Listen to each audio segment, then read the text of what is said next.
Good morning, everyone. Thank you for a lovely intro. Obviously, it's a big honor and a pleasure and a privilege to be here with you today. As you might have heard, I have at least two jobs. One is I'm a professor of economics at Koźmiński University based in Warsaw, but I'm also a program leader at the World Bank in New Delhi, India, where I coordinate 4 departments: macroeconomics, private sector development, institutions, and poverty. And my job is to help India get richer. Before I moved to New Delhi last year, I advised the Chinese government for the last 7 years on innovation, FDI, business environment, and a few other topics that it seems to have worked relatively well. What I want to share with you today, and it's already here, I want to share with you a bit of a story, actually a Hollywood story. A story of a country that for 1,000 years has been economically backward, underdeveloped, a few steps always behind the West, and a country that has achieved something unprecedented and remarkable over the last 35 years. What country is it? Wow, good, you're following. So a couple of things I want to share with you on the bottom lines. First, it's been an unbelievable story. A country that was totally bankrupt in 1989, after more than 40 years of communism. There was not a single person that would actually predict that Poland would do well over the next couple of decades. And yet, it has done better, and I want to show you a couple of arguments for why it is the case.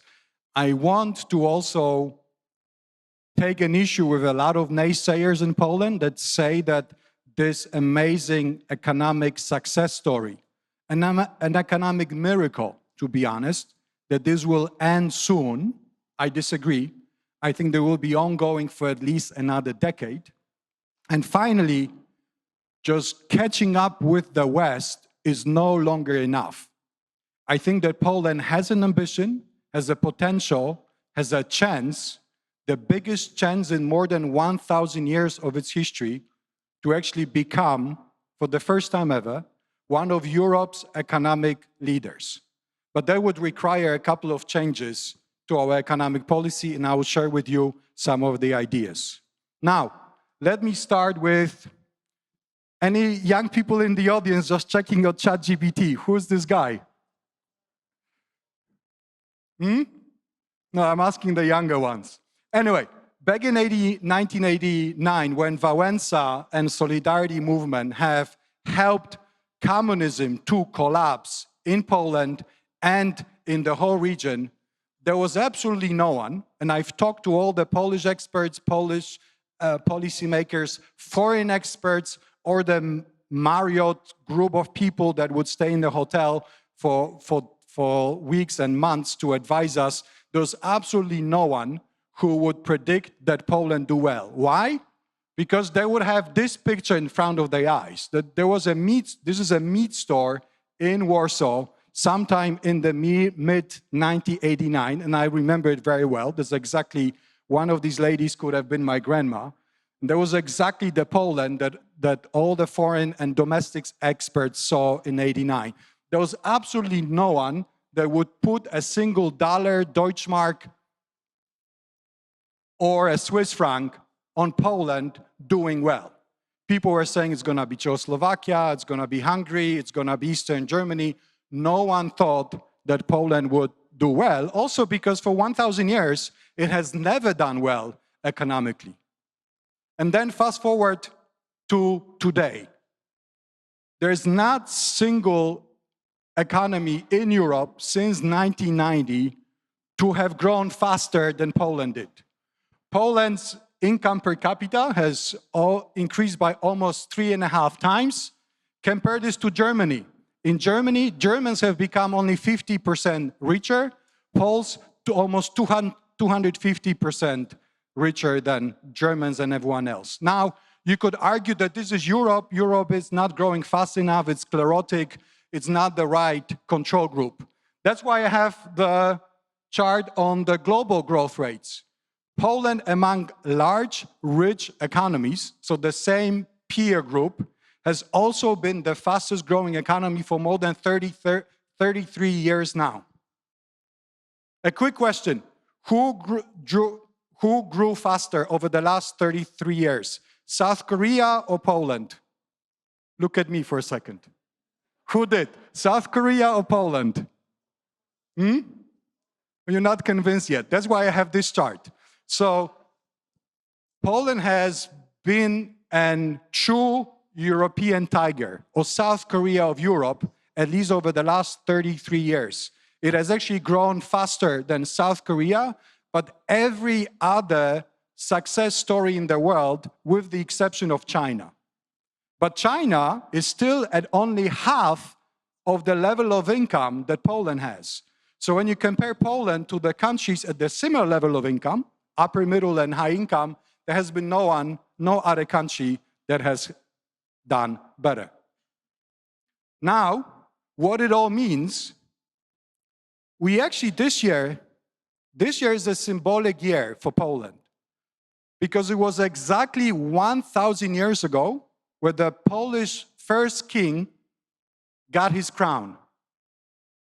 I think actually Poland should never confuse foreigners in particular with the story of how we have regained our independence 100 years ago or so, because it sends a message as if Poland was only 100 years old. That is just not true.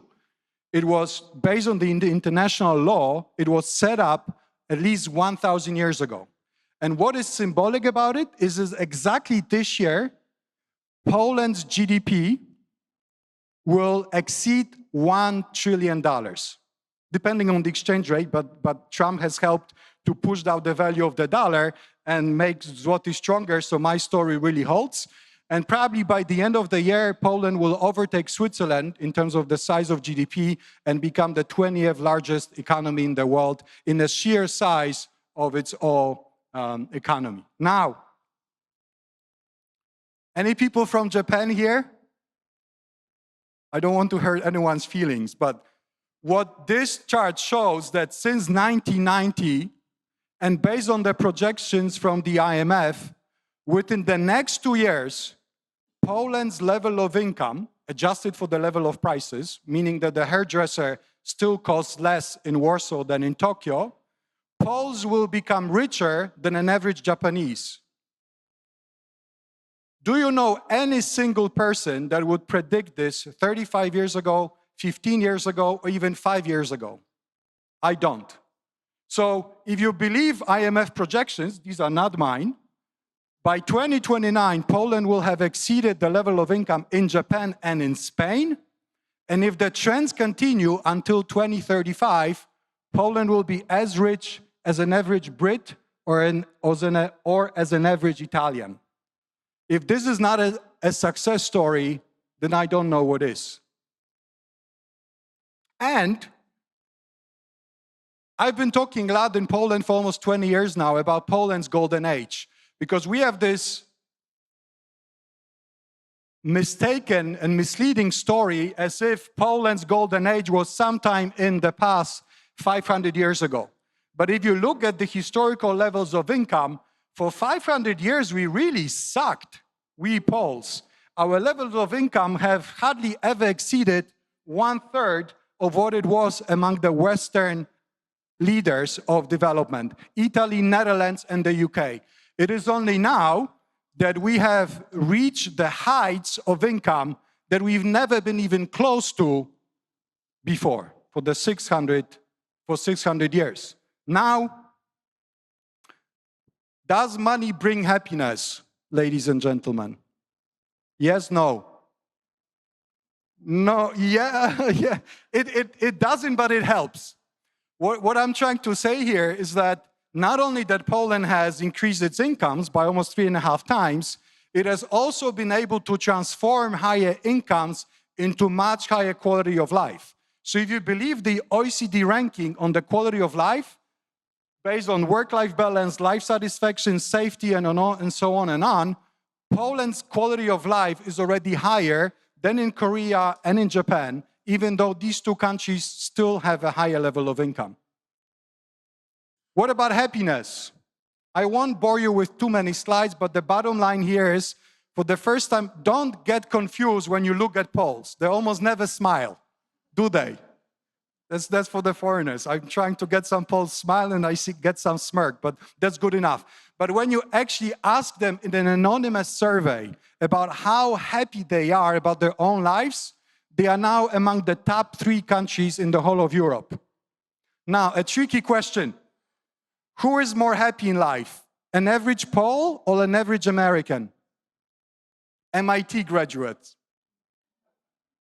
So US or Poland? All right, I'm framing you. Indeed, according to the World Happiness Report from last year, Poland's anonymous survey showed that an average Pole was higher, at least on the 0 to 10 ranking, than an average American. That's just unbelievable. That's a true Hollywood story. They're just waiting for Brad Pitt and others to turn into a blockbuster on Netflix, on otherwise. Technology. You must know this better than I do. 6 out of 15 OpenAI founders and researchers were and are Polish. Amazingly, this one guy, Łukasz Kaiser, is my cousin. So I have even a personal connection to these people. But the story is that it's been unbelievable. Since probably Copernicus and Maria Skłodowska-Curie, Poland has not had a stronger input into the global technological progress than now through OpenAI. And finally, the most important thing. Our 2 guys in Barcelona that has never happened before. Lewandowski and Szczęsny playing in one of the best teams in the world. So very quickly about drivers of success. There's just not enough time. Please read my book or talk to me during the coffee or the drinks break. The bottom line is that there are 2 types of, oops, I'm trying to actually move this. See, I still have some things to improve. So there are 2 types of drivers of success. And this is, an iceberg is a cliche, but it's really true. There are the things that are visible, and these are the things that you can read about in a World Bank or an IMF report, you know, the direct types of economic reforms that were needed for a country to succeed. But what you do not see, and it's actually critical, is the fundamental question. Why some countries want to adopt good economic policies and others don't? This is not the lack of knowledge. There's Koźmiński, there's MIT, there are Nobel Prize winners, there's zillions of pages of economic ideas about how to make countries grow, and yet only 44 countries around the world are high income. Why? And the fundamental reason is that these are the proximate causes. These are the things that you could see, the drivers that drove Poland's success. But what you really cannot see is these fundamental drivers of growth. In '89, Poland, for the first time ever, was an inclusive, egalitarian, socially mobile, educated society that knew what it wanted.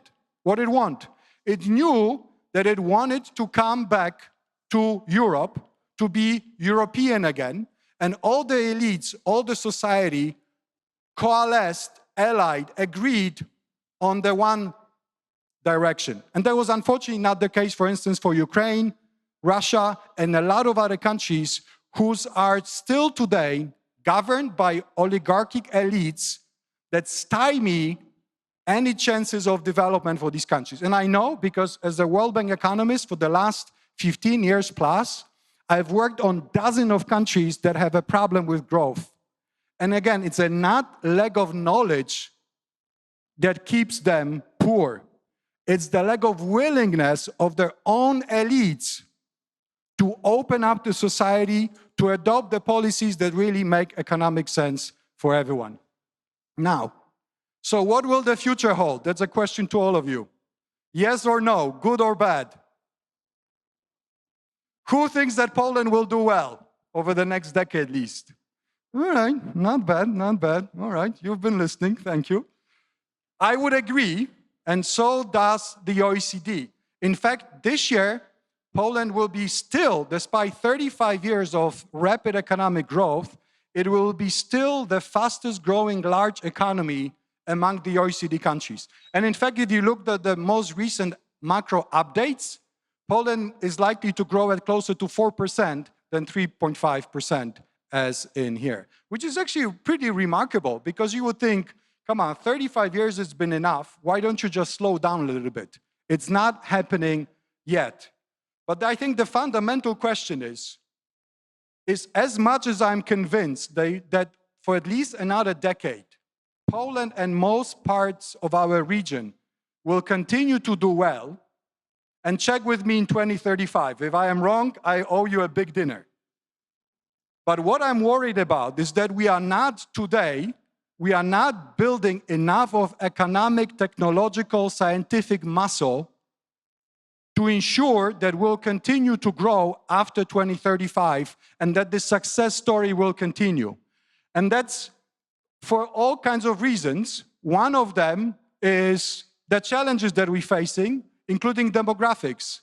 If we don't do much about the demographic decline and population aging, by the end of this century, I won't be around, but still, the whole of Europe, including Poland and the region, will lose more than half of its population. It's difficult to grow where your society is half of the current size and 2/3 of your society is virtually retired. So, why we are here, and good that Bogi has organized the conference in 2025, because I think we are just ahead of us is a critical decade for Poland and for Europe actually as a whole.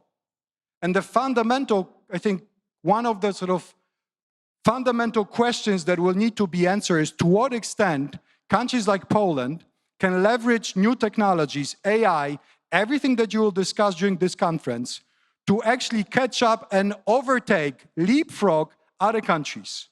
And AI, and you know this better than I do, it's a technology where China and America are probably in a category of their own. They are just so far ahead in AI that I find it difficult to imagine that Europe or Poland on its own will be as strong as these two countries. But the fundamental question will be, can we absorb AI to make ourselves more productive? And the important part is that Germany, France, Sweden, and Poland, we are pretty much all on the same starting line. And in some ways, Poland is even better positioned to use AI because we don't have sunken costs. We don't have BMW, Mercedes, we don't have all these incumbents who don't want to cannibalize their own business by adopting AI. We can start from scratch and beat them at their own game. And one of the perhaps last thing, Germany and Europe is changing. For the last decade, I've been arguing, for instance, that Germany has been caught in what I call the disease of fiscal anorexia. And last Friday, they moved from fiscal anorexia to fiscal abundance, just with actually 2 votes in the parliaments. And that's a fundamental break, which will also help Poland and Europe and the whole region to grow. Now, vision. You still with me, by the way? Raise your hand if you do. All right, good. Do countries need visions? Why? Some people say that if you have a vision, you should go to a doctor. So why not? Or why yes? I think countries need visions the same way companies need visions, because it's a way of verbalizing the future that we want, and it's a way of mobilizing and motivating ourselves to get there. And Poland, unfortunately, and that's what worries me, does not have this vision today. If I asked you, the Poles here in the audience, what is the vision that our elites, that our government has formalized for us in one sentence? Where do we want to be in 2050? What is this vision? Do we have this vision? Raise your hand. All right, no hands. Oh, okay, I got a good point. So we need a vision. I have proposed at least one of them, a vision 30-20-10, which is within the life of the next generation. That should be on every single billboard in Warsaw and across the country. We want to tell ourselves, look, Poles, you have done really well over the last 35 years, but we need to continue to work hard for the next 25 years to actually become truly rich and become one of European leaders. And one way of doing this is to become or enter the top 30 richest countries in the world per capita. Today we are at around the 40th place. I also want Poland to be in the top 20 in terms of quality of life. And the most ambitious and probably the least realistic, at least at this stage, is for Poland to be one of the global leaders that beyond OpenAI and the 6 Polish guys you saw, contributes to the global civilizational progress. We are not there yet. And I would want all of us, the Poles, to tell ourselves, guys, we've been Hollywood-like successful over the 3 decades plus. Why don't we actually now become one of the true economic leaders of Europe, not in terms of the growth rate, but in terms of level of income? Why not? Why not for this picture to be, I mean, this is a one-off picture, by the way. There's the Prime Minister of Poland, Tusk, not Tusk, in the middle. Why not have a vision that Poland's become one of the permanent 3 leaders of Europe for the rest of our lives, next to Germany and France? What is stopping us from actually doing it? Some of the things that is stopping us is the lack of vision and lack of good ideas of what needs to happen to make this vision true. So I've proposed, easy to remember, 5I strategy of 5 directions of economic policy. I don't have time to go through all of them, but you get the institutions, you get the innovation, that's the whole conference is all about. You get about immigration or technology or talent absorption and inclusive growth, which means that we need to continue to make sure that regardless of your gender, of the wealth of your parents, of your name or where you live and who you know, you will still have a chance to succeed. And among all of this, probably one of the most important is investment. Why? Despite all of this unbelievable success, the amount of capital that an average Pole has is only 1/3 of what it is in the Eurozone. So we've been successful by driving a car with a very small engine. Volkswagen Golf versus Audi A6. So it's pretty amazing. But in order to truly be able to catch up with Audi 6 or Mercedes down the road, we just need to make sure that we invest much more, both in terms of public investment and private investment, and I'm happy to elaborate.